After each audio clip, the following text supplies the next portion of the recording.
It's Wizards versus Lesbians, a podcast for your ears.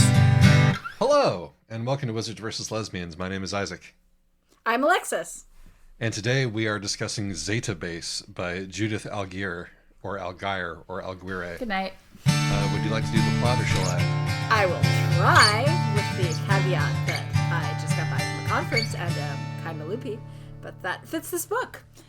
So plot summary. The sun is dying, and it is taking the Earth with it, and the only thing that is keeping Earth habitable at all is, in fact, a very aggressively applied global warming program.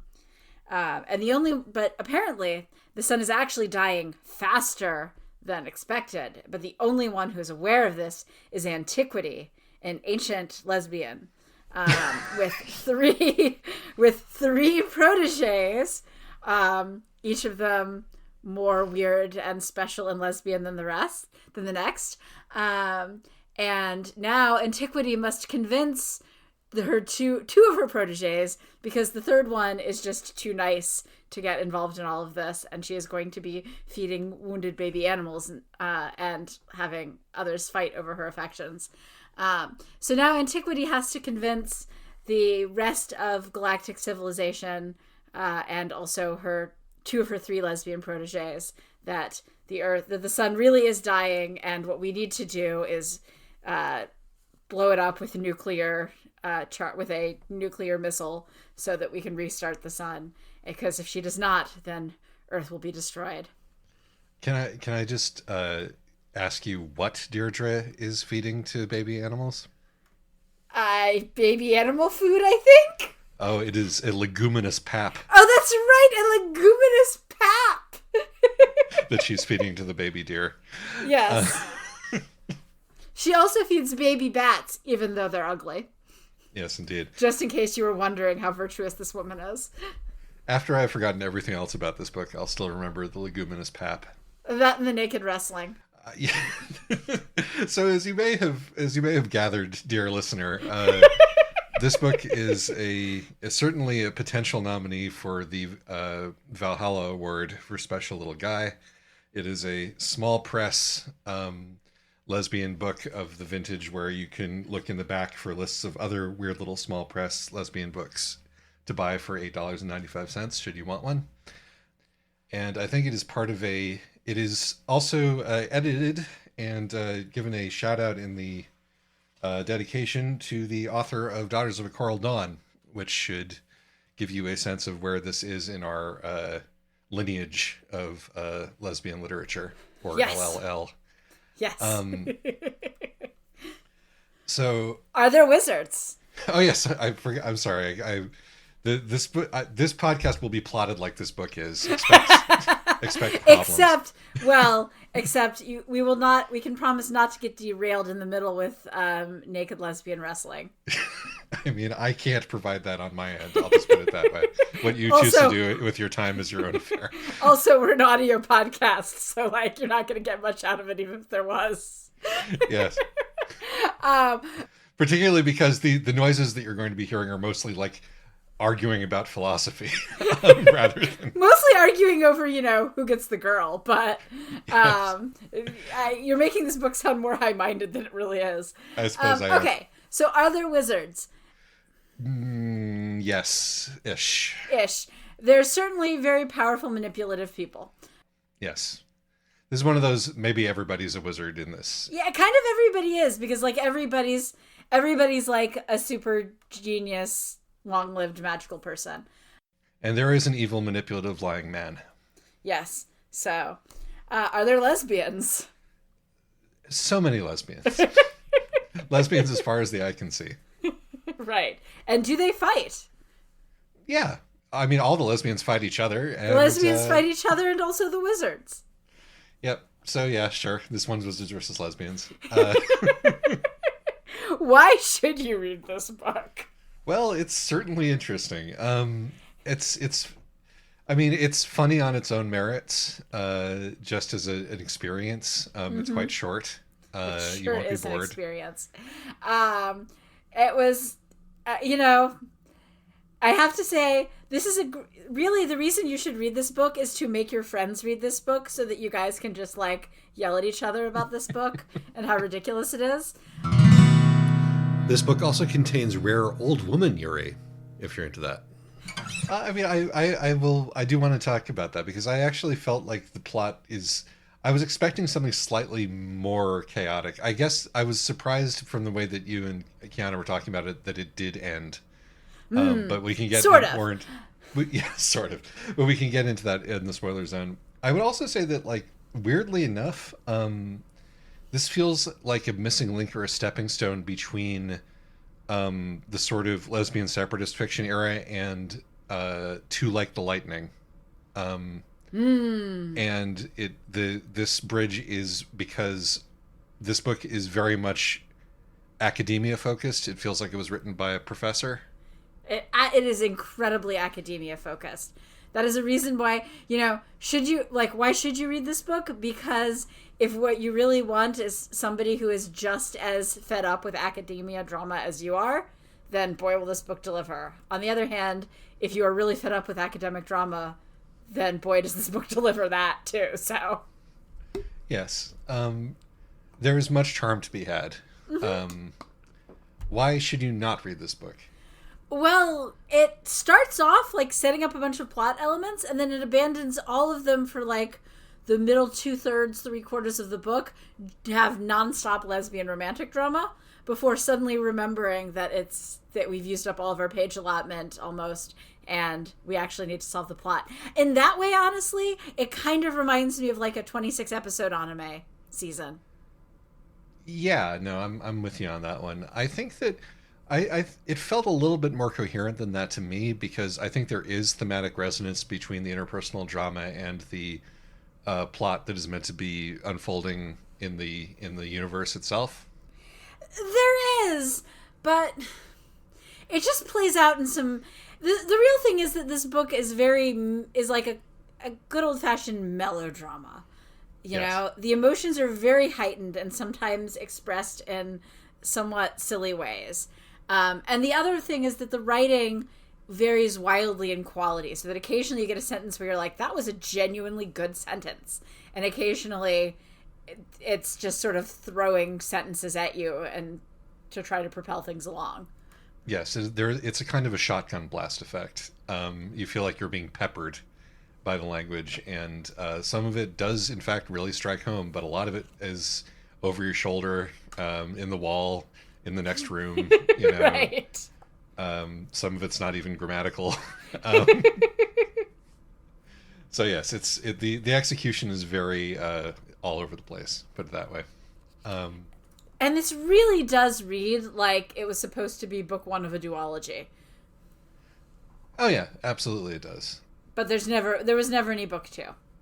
Yeah, I mean, it'd be like that sometimes, as the man said.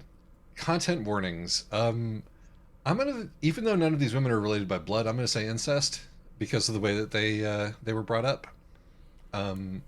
You're in your grad school clade from like infancy in this in this universe, yes, and you're still all fucking each other apparently. So I'm afraid that's incest as far as I'm concerned. As you said, academia. So much academia. There's some like genuine gaslighting going on. Mm-hmm. Body horror and mutilation. Ableism. There's actually some really impressive old-fashioned like quasi-eugenicist ableism. Yes. And also just some eugenics. If the sort of the elitist tone of A2 Like the Lightning or other books like that squicks you, you'll be squicked by this in the same measure. Also, I think that the book is on the wrong side of the conflict that it thinks it's on, but that's not really a content warning. Shall we get into it? Yeah. Well, is this book on the wrong side of its conflict? Is there, in fact, a right side to this conflict? Between Earth conservatives, small and big C, space neoliberals, where are you and me in all this? In all this. Because the political compass is a tesseract, but it only points one way. And the people with power will do what they want, and they're seldom, if ever, gay. In the Nietzschean hellscape of outer space, it's best that you always remember your place and hope the sun will still come up tomorrow. That's just what it's like in the spoiler zone. All right. So we have our 3 lesbians, right? Yes, we have Deirdre, who Yes. loves baby animals and is pastel and pretty and sweet and cries easily. And everybody loves. And then we have Morgan. Morgan Quaid. Morgan who's always Quaid. Morgan Quaid. Not just Morgan. Who is a like daredevil stunt woman visual artist. Who everyone talks about how like dark and brooding and sullen she is, but she's actually pretty cheerful most of the time. So she's an Edgar Rice Burroughs hero. She is. Yes. I mean, also okay. So given everything that we just said, she's a photojournalist. That's her job. But also a conceptual artist. And a conceptual artist, and she will fuck you in front of an exploding star. Although she is sure to get your consent first, and then sell the pictures to her newspaper. She sure is swashbuckling. Manly, she is majestic. She cares not for her own personal safety. She rushes in to rescue pirates who are about to die in some sort of nuclear explosion. But, you know, she lies about having the appropriate safety equipment because that would just slow her down. And she is Deirdre's current girlfriend. Yes. What we have here is a butch and a femme. But there is yet a third type of lesbian, and that is the asshole. Right. And that is who Jaffe is. And then we have Jaffe, who had such potential but has squandered it all to be an engineer and a politician. Yeah, really the politician is more to the point than the engineer here. The Antiquity is pretty mad about the engineer, too. Jaffe is the lesbian who has turned her back on the holy duties of lesbianism, i.e. being a mother goddess and then being Conan the Barbarian, and has instead chosen to become a social democrat. A moderate. Dios mio, a moderate. And she's still Mr. Steal Your Girl, even though she has the worst game imaginable. Well, she only kind of succeeds in stealing the girl. She gets the girl to cheat on her girlfriend, but she does not actually get the girl to run away with her. No. No, Jaffe is my favorite part of this book by a good margin, actually. Yes. She's such a failure. She's... Honestly, Jaffe could... I wish that more people would read this book because I would like to see Jaffe contend in some sort of Tumblr fail woman poll. Yes, she's so confident and so utterly unprepared for the historical moment that she finds herself in. And so confident that she is prepared for the historical moment that she finds herself in. I mean, including, again, like, you're like, she steals Morgan's girl, but she doesn't. She convinces Deirdre to sleep with her, at which point Deirdre goes, actually, no, we're not telling my girlfriend about this, and you have to sneak out the back staircase, and I don't actually know when I'm going to see you again. And then they never see each other again. Yes. What this has to do with the sun exploding is anybody's guess. Although, you know, if I were to go to bat for, you know, this book, like, I would say, all right, the point is that, you know, the point is that nobody listens to Antiquity, who you should have named her something else.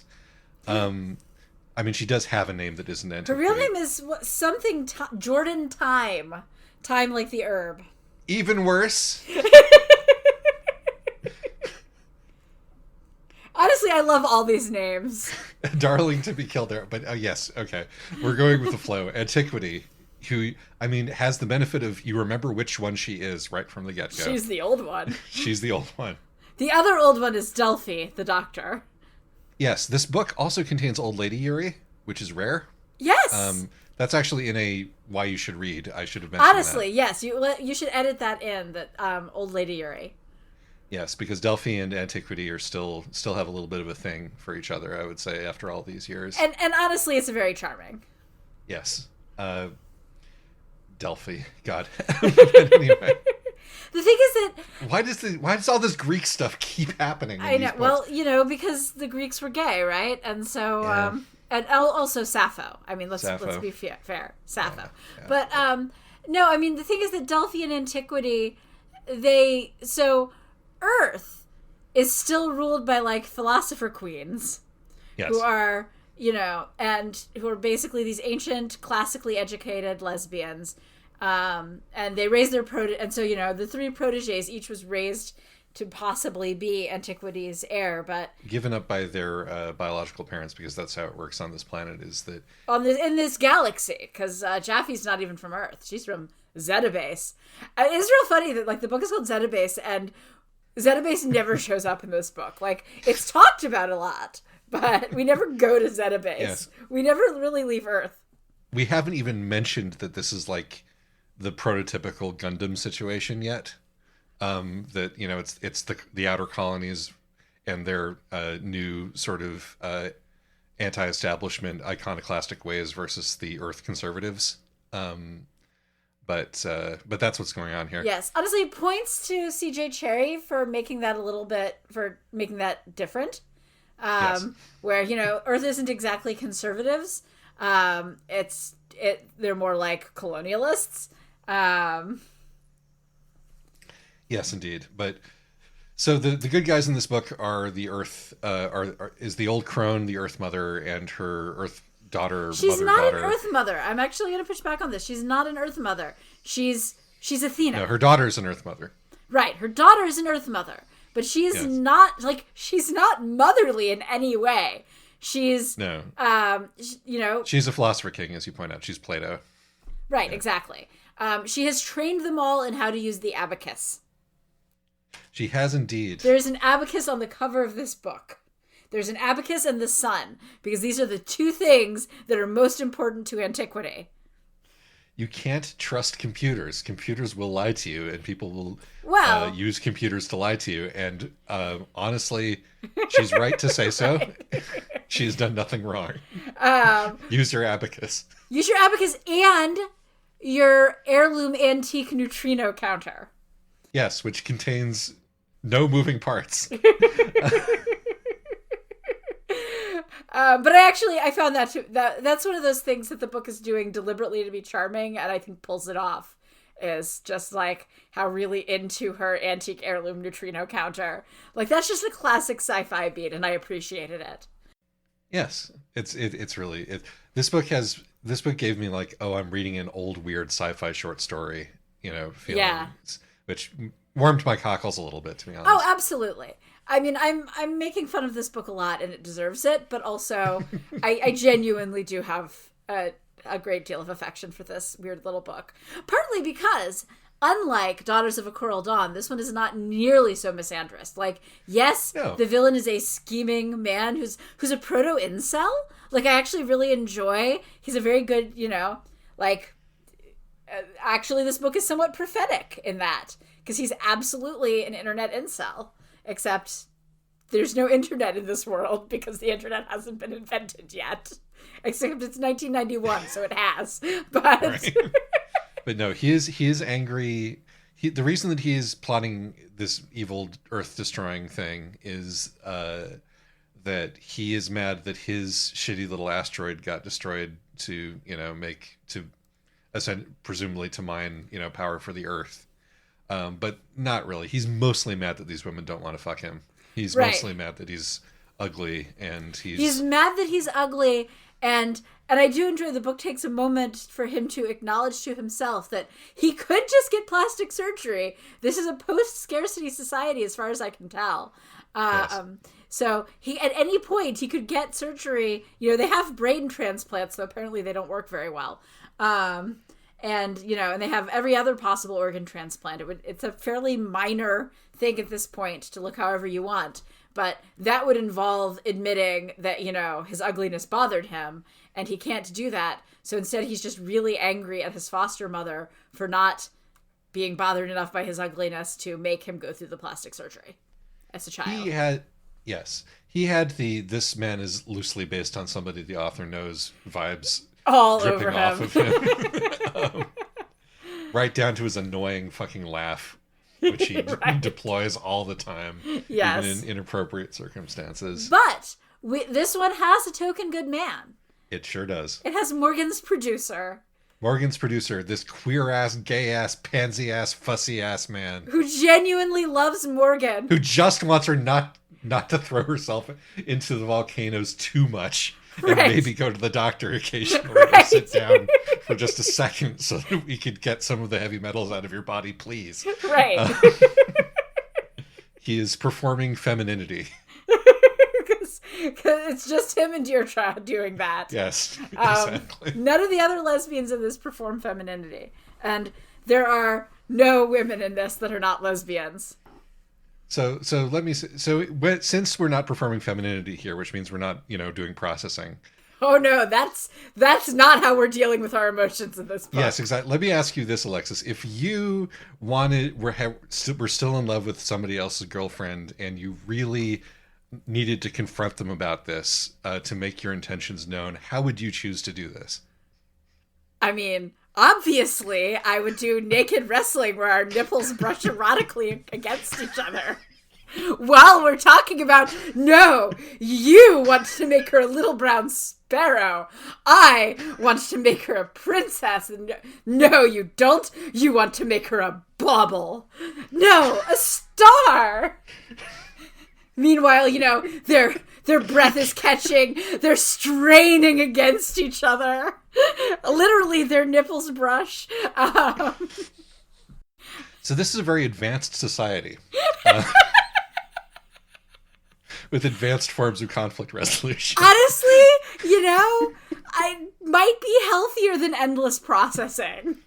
It is a fact that when you're wrestling, you don't want to get right into that clinch. You stay apart by several inches at a particular length. And it goes like this. You want that nipple length. Nipple length. That's your greatest strength. Greatest strength. You stay at nipple length. Nipple length. However long your nipples are. I think that part of the point of this book is that you need a little from column A and a little from column B. Right. This is actually a book where, because I'm not one of those people who looks at every love triangle and goes, oh, clearly polyamory would fix this. But honestly, polyamory would fix this one. Well, I mean, I still come back to the fact that none of these women should be dating each other because they... Yes, because they're sisters. But if they're all going to date each other, then, honestly, Deirdre needs to set up a timeshare, and then these two can just erotically wrestle sometimes to deal with their frustrations. The moral of the story in the end, in fact, is that in order to save the world, you need the femme and the butch and the asshole. It's true. And they need to cooperate. They need to push past their differences and be like, we're not going to wrestle for the soul of lesbianism, that we're not one of these archetypes between the sort of the social climber businesswoman lesbian and the rugged adventurer lesbian. Neither of us should try to be ascendant, and neither of us should try to claim the femme for ourselves. Instead, we should both dive into the sun together in order to rekindle it. But thankfully, the cool one got cloned. Thankfully, the cool one got cloned. And so the pacing in this book is terrible, but the actual setup and resolution, it misses a couple of major beats. But yes. You know what? This book, I'm reading this, I get 30 pages into this book, and I'm like, the only thing I want out of this book is for the sun to get blown up. And it delivers. We blow up the sun. And the Morgan's clone plot point does in fact get properly set up and resolved, as does the Morgan keeps throwing herself into danger plot point. Unfortunately, poor Milgrew never gets any resolution whatsoever. Oh, poor Milgrew. A fourth kind of lesbian. The useless lesbian, yes. Right, the useless lesbian. Also, another type who she's really ahead of her time in useless lesbianism. Yeah, poor Milgrew, who is in love with Jaffrey the asshole, but is basically been demoted to gay best friend status. I'm having to do fourth dimensional gender chess to make that analogy. But, But she is like the she's like the nice guy friend who's hearing about all of the, emotional troubles, where it's like, maybe what you need could just be right here in front of you, but I'll never say it. It's so sad. There's so many things where, Milgrew is like, so what are your plans this evening? I don't have any personally. And Jaffe's like, yeah, well, I'm going to go and have dinner with Antiquity, and then I'm going to harass Deirdre until maybe I can convince her to fuck me. And Milgrew's like, oh, I guess I'll just play chess then. Yes. Like, if you're waiting for Jaffe to pick up a hint, Jaffe has the emotional intelligence of a brick. Right. This is how she approaches her life. With the subtlety of a brick. She's going to, her passes are 0% subtlety, 100% sweat. Yes. And she's not going to pick up on your subtle hints, Milgrew. You need to seize the bull by the horns, but sadly, you just didn't get the chance. And well, she might, because whether or not Jaffe is dead is left unresolved, and last we hear from Milgrew, she's like planning on going out and looking for her, which is one of the reasons why I think there was supposed to be a second book. Also, indeed, because the book ends with saving the sun and thus the Earth, but not like the Galactic Republic, which has been taken over by Marcus of the ugly face and annoying laugh, who has, I believe, either assassinated or kidnapped the president. Yes, there's also the president, who is probably a lesbian. Who's probably a lesbian, but is sort of an advanced case of Jaffeism and is thus useless. So the problem. So here's the pitch that I'm going to make for why the pacing works. Mm-hmm. I don't think the pacing actually works, but if I was to make a case for how the pacing works, it would be that I think that part of the point of the book is like all of this faffing around and all of this interpersonal jealousy and all of this, inability to recognize that we are in fact, we should in fact be forming a united front is letting our son be stolen out from us as, before our very eyes. And in fact, rather than, all of these distractions about who's sleeping with who, and in other words, let's stop with all the queer infighting and dyke drama and actually organize and take down the heteropatriarchy. I think that's the message.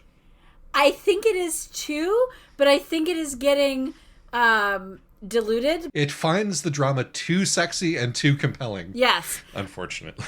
Yes. And also, it also keeps getting sidetracked by just like wanting to satirize academic drama and infighting, so that, you also get the same kinds of petty infighting over really small, stupid stakes.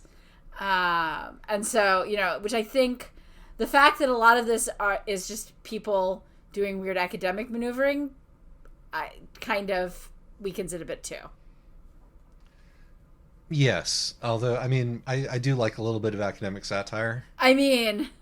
Sure. Me too. But like, I honestly, I feel like this book, I think you either get your academic satire or you get your like heightened lesbian melodrama, but they don't quite rest easy with each other in this book. So here's a question. How do you think, if we're going to do our special trick where we view the book as satire and thus make it out to be more clever than it is? That's not fair. This one is actually pretty clever despite everything. How do you think it's viewing this nouveau family sort of Greek style structure that Antiquity is like the philosopher king of? Do you think that it thinks it's cool? Do you think that it thinks it's sexy? Do you think that it thinks that it is the root of all of these problems, or does it not have it's interesting because the book does a very good job of making a case that this breakdown of the traditional family is equally dysfunctional to the traditional family. What it ends up doing is reproducing many of the same dynamics, but also introducing new avenues of neglect and abuse. I'm not sure that the author's aware of that, though. Like, and, the author is dead, and actually I know literally nothing about this author, except that apparently she's friends with the author of Daughters of Coral Dawn. and which makes it and I think that that's actually something that this book suffered from, or that I suffered from reading this book, was that seeing the Daughters of a Coral Dawn author get a shout out as the editor of this book before I even started reading it meant that I was inclined to read it as more sincere than maybe it is. So I can't tell if this book is showing you, oh, hey, you think that all the science fiction neo family, let's all raise kids in a creche. Though as I was just reminded actually this past weekend, a lot of people were doing that a lot in like the 70s. So there's all sorts. So probably actually the author knew a lot of people who were coming, knew a non-zero amount of people coming out of various communal child raising systems. California. Well, after this podcast, I'm going to tell you about the one that I just learned about over the weekend. Oh my God. Okay. But basically, on the one hand, this book seems to present this system as kind of utopian, in that we're definitely supposed to believe, understand that antiquity is right. Yes. But I don't actually think we're supposed to believe that antiquity is a good parent. Yeah, no, all the eevidence suggests otherwise. All the evidence suggests otherwise, and I don't actually think that the book is that stupid. So, I actually do think, for one thing, this book is definitely smarter than Daughters of a Coral Dawn. But, certainly. But I actually think that this book is not... I can't tell if this book is trying to say something about that and then got distracted by lesbian drama, or if, the lesbian drama is actually part of this message and it's just not really quite coming across clearly. But definitely the Philosopher King system, it is a very, platonic, just city kind of system, is not actually coming off that well. So I'm going to give my pitch for what I think the central thesis of this book is. Okay. And that it is delivered by Morgan Quaid. Mm-hmm. I'm editing out a couple of sentences in the middle of this that I think a better author would have removed. But I'm going to Or read a better it. editor. Or a better editor. Oh my God, yes. This was not in the hands of a good editor. But I will leave out a couple of sentences that I think should not have been in there. But otherwise, this is verbatim. Morgan Quaid says, "I'm an artist. The only reality that matters is mine. Want to wrestle?"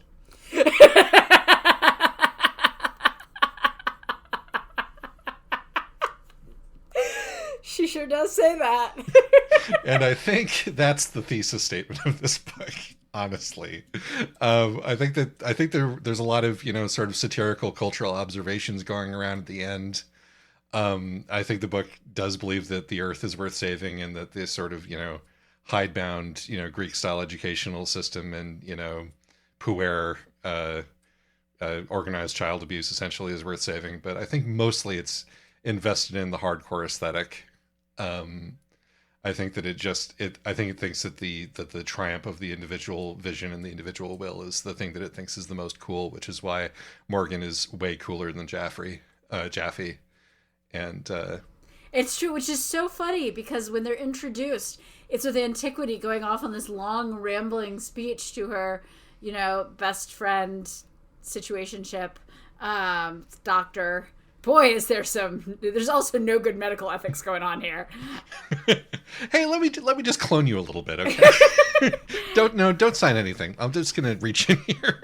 It actually reminds me of that scene in the Delaney book where there was can I just snack on you a little bit? And, Yes. Yeah, no, it's real. That's a great scene where Delphi is like, so when are you going to donate some eggs so that we can make a baby? And Morgan is like, I don't want my genetic material sloshing around with some man's sperm. You should just clone me. And Delphi's like, Morgan, that's illegal. But you kind of have a point. And really, laws were just made by men to control women's sexuality. Yes, let's be naughty. Let's clone you.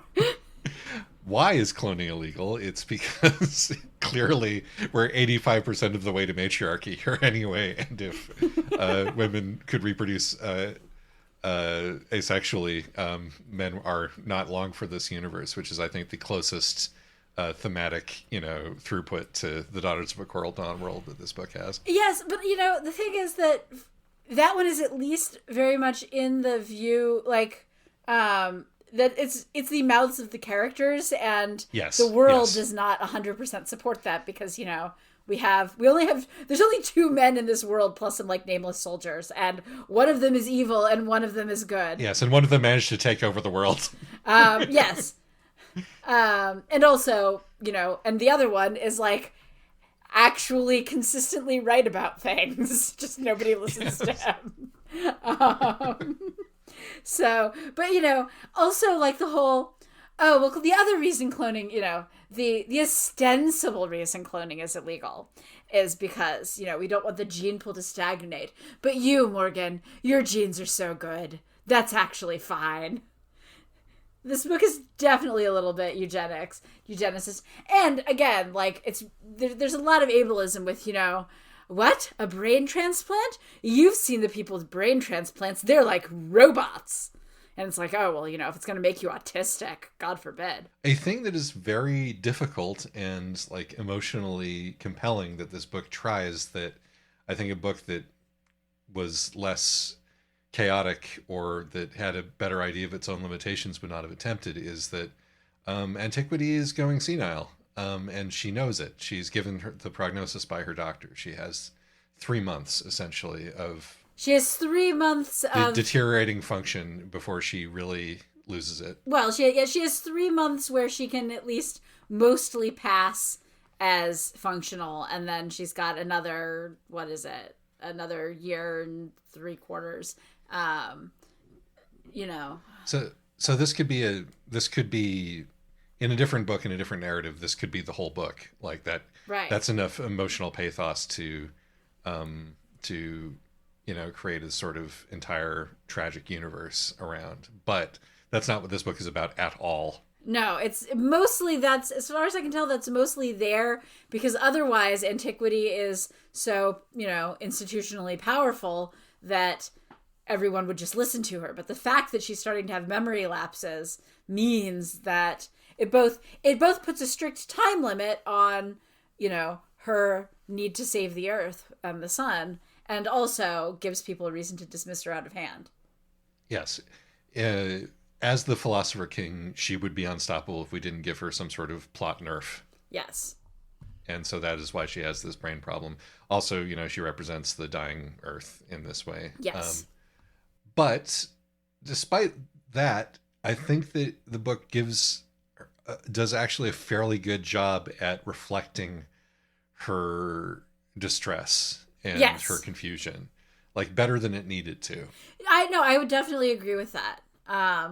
It's and the way that she is in some ways still incredibly sharp, but she's just having she's having these memory lapses, and they're getting and these confusion spells, and they're getting worse. Yeah, there was genuine pathos there, and it doesn't even really obfuscate the fact that it is clear that Antiquity has brought this crisis on herself by being a terrible parent. I mean, she has not brought the dying sun crisis on herself, but she has brought the endless lesbian drama on herself by being a terrible parent. Exactly. She has brought the infighting that is stopping us from taking bold, decisive action and letting this creepo, take the reins of power in the confusion. And also the fact that, this might not have happened if she'd been willing to actually to train up one person to be an actual successor and to step down and cede power. Yes. Now, I'm not going to say that this book is incredibly prescient.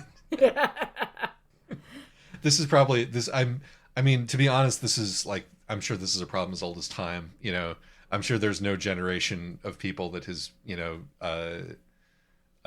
gently and, prudently let go of the reins of power. But when it's the biggest and most and richest generation ever, it really does sort of add an extra slap to that refusal to relinquish it. But not that I am bitter. I wouldn't know what to do with the reins of power. The horse of power would sense my uncertain hand, and it would bolt for the barn of power, scraping me off the barn door of the class divide and landing me right smack in the hay of misgiving. But in America, you always get another horsey ride. In America, you always get another horsey ride. And I'd get right back on, right on that horse. So let's talk about the end. The end kind of, it's quite rushed. It's and very much of it, rushed. And the like climactic action sequence is entirely off screen also. Yes. It is kind of strange I mean, I think that part of the issue with the pacing is that you would hope that blowing up the sun would maybe take up more pages. You would think, yes. I wanted Yes. a bigger, more dramatic blowing up the sun scene. I mean, I was still very satisfied that we got to blow up the sun, because that is what I wanted out of this book. Yes. And, and in fact, when we cloned Morgan, I was like, oh, good. Maybe Morgan is going to, especially now that Morgan knows that her girlfriend is cheating on her, maybe Morgan is going to do a suicide dive into the sun, but it will be okay because actually we've cloned her, so we won't even be without Morgan. And to give the author credit, she took that and she improved on it by having Morgan and also lobotomized/brainwashed Jaffe together co-piloting their suicide dive into the sun. Yes. Poor Jaffe. What a life. She kind of brought that one on herself. She absolutely did, because she sucks. But But honestly, still, again, in the second book, which I guess will never exist unless somebody decides to write it as fan fiction, I still like to think that Milgrew once she, having rescued Deirdre, and maybe also Antiquity, I can't remember, goes off because Morgan's last memory before she gets blown up in the sun somehow, that she's like able to gasp out as her dying words before they instead transfer her consciousness into the clone, she remembers like ejecting Jaffe. So she's somewhere floating in a pod out there in space. Milgrew could still rescue her, and then maybe Milgrew could get what she wants, which is Jaffe. Why? I don't know. Milgrew, you actually deserve better, but you know what? I mean, it would be a good motivation for the next thing, put it that way. And then also presumably at this point there will be, they would also overturn the Mercus's dictatorship. Also, actually though, one of the things this book really wasted was the pirate. She's so cool. She's a cigar-chomping lesbian space pirate, and the only two times we see her are when she's getting rescued by Morgan, and then when she gets to rescue Morgan back. But she's not even, like, doing a dramatic swoop-in rescue. She's just like, yes, your taxi awaits. Let's go to the asteroid colonies. Man, a lot of things happen in this book. Again, one hopes that this pirate would have gotten more room in the sequel that never was. Exactly. I think that... I was distracted there because I was looking it up. I think Antiquity leapt off a balcony. I think that's what happened to Antiquity. That's right. Antiquity leapt off a balcony. Which, again, is what I mean by... there's all this genuine pathos, but then there's also a lot of ableism. There's definitely clearly that was the best thing to happen to Antiquity, was, onto the ice floe with you. Yeah. And similarly, there's the whole thing with where, like, Morgan also, it's clear that the best thing to happen to her was to commit suicide. And I mean, yes, great that the clone was there, but there's kind of this implication that even if the clone wasn't there, that would have been the right call, because she's losing her eyesight and she could just get an eye transplant. But, again, according to Delphi, whose medical ethics are highly questionable, but Morgan, you're an artist. Your eyes are unique. Delphi is a pervert. I mean, Delphi's absolutely a pervert. I mean, her her vibe with every single patient she treats is worryingly sexual. Yes. But yes, no, her apparently you have special eyes, Morgan, and therefore, a transplant would just cripple you as an artist, which means your life is no, not worth living. Fuck you. Right. Would not even cripple you as an artist, but like just you're no longer render an artist. you worthless. Right. Yeah. You're no longer an artist, and thus your life is not worth living.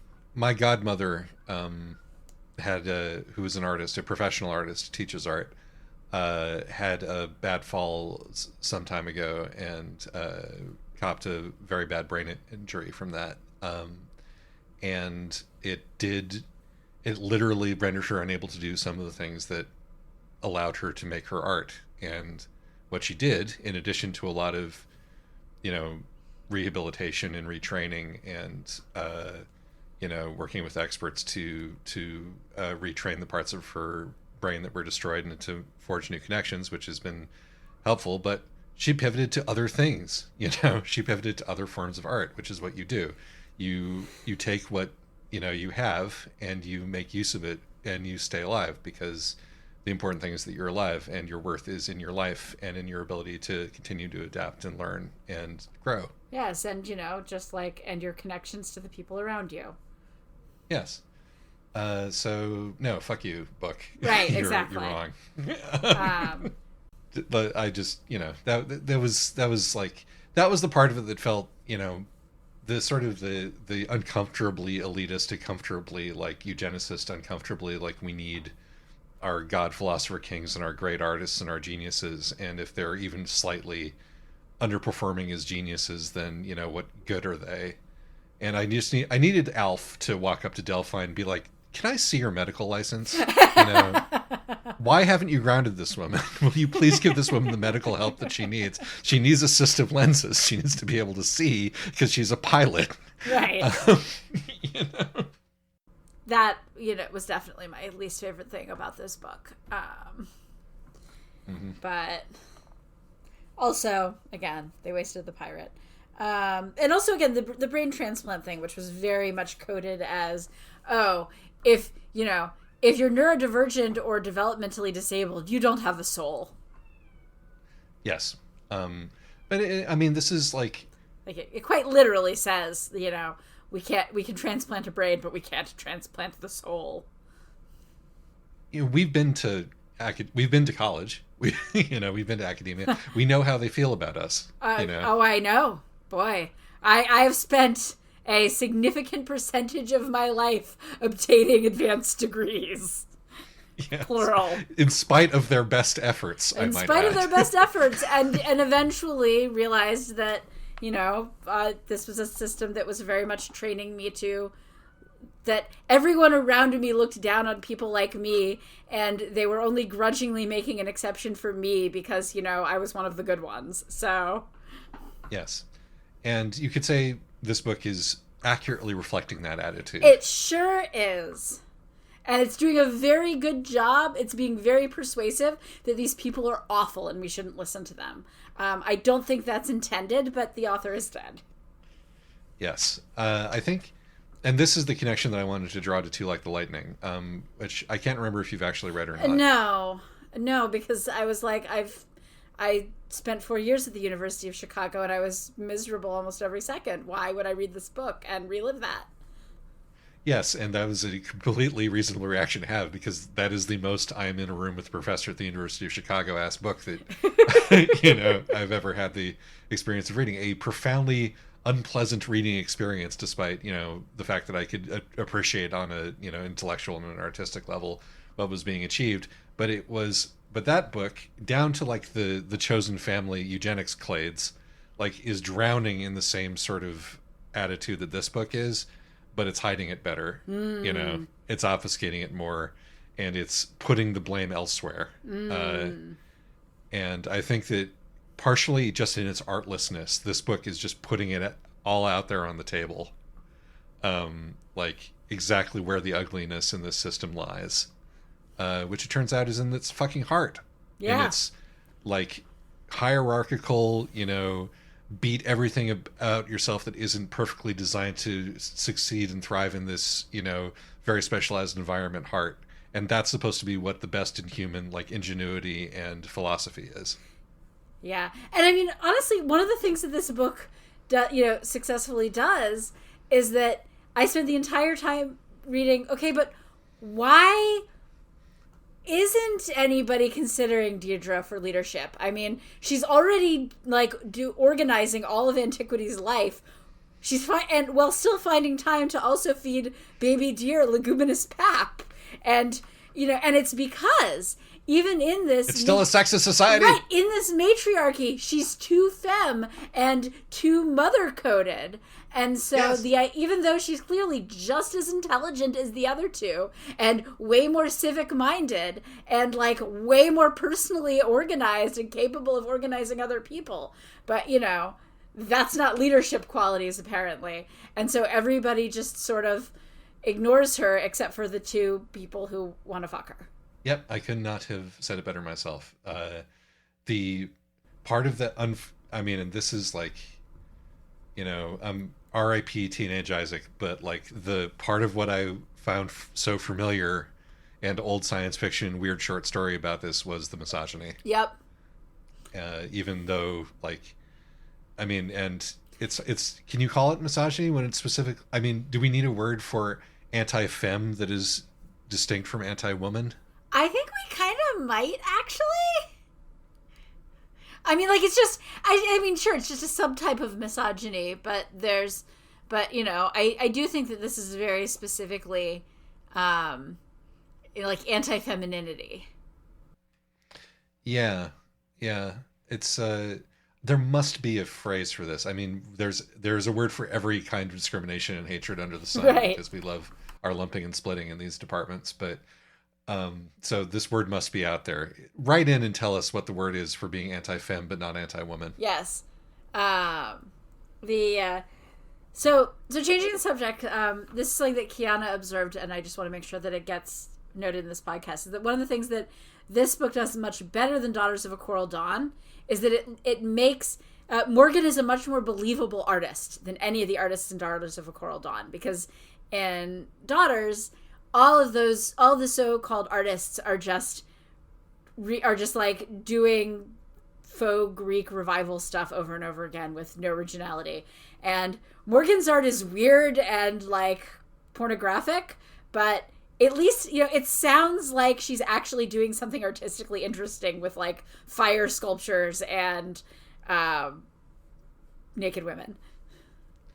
Yes, and we also have Antiquity being snooty about various classical composers, but what the classical composers in question are doing is describing the sun in sort of a non-traditional musical form that isn't quite.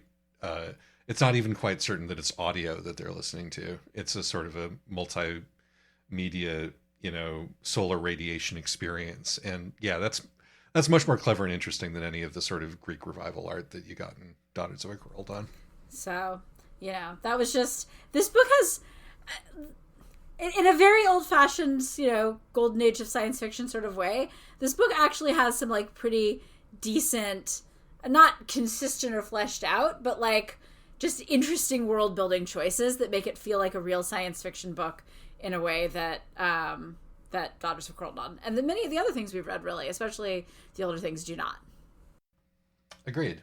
Yeah, no, this is why I say it's definitely a potential Valhalla nominee. Yeah, because there's a lot here. There's a lot here, it's a mess, but there's a lot here. And there's stuff that we're really mad about, but also it is kind of a special little guy. I'm gonna remember the leguminous pap and the naked wrestling for a very long time, and the baby bats.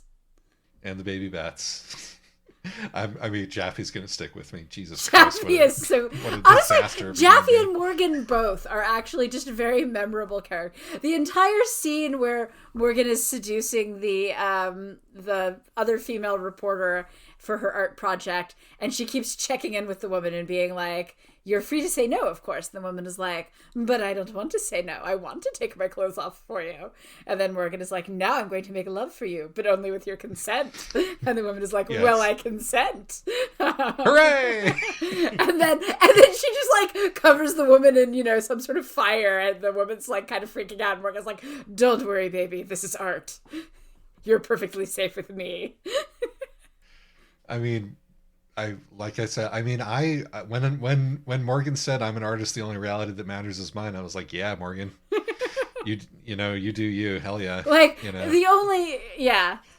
Which is, I think, I would have been really mad if, I think that the book made the right call having Morgan win out of the love triangle.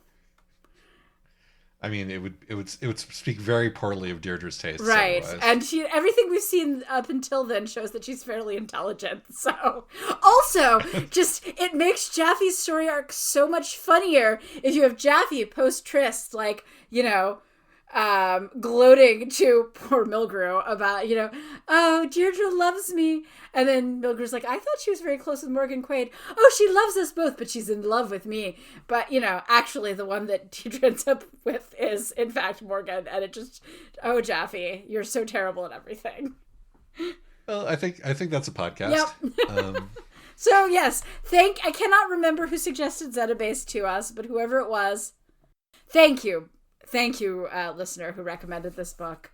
It was an experience. This book was recommended by Jacob Mallon, who wrote into wizardsvslesbians@gmail.com. That is wizardsvslesbians@gmail.com. That was 9 months ago. Jacob, I hope you're still listening. Okay. How best to sum up this book in one jingle?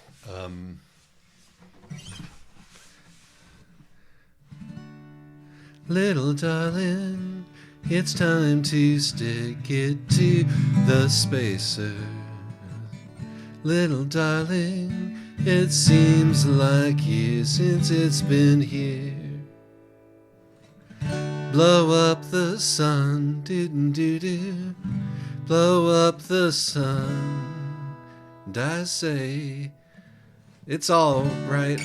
We can probably do better than that. Let's see here. When the truth is found to be lies,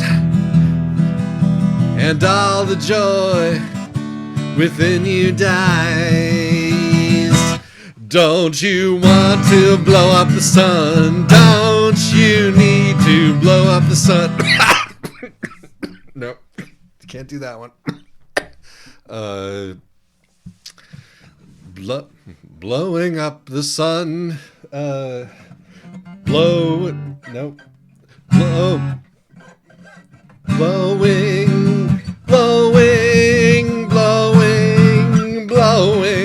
No, definitely not.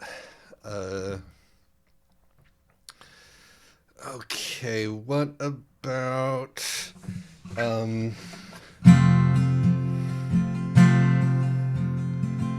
woke up to a dying red light. My mentor says, when will you live your life right? Oh, students 3, you're the fortunate ones, so please just blow up the sun.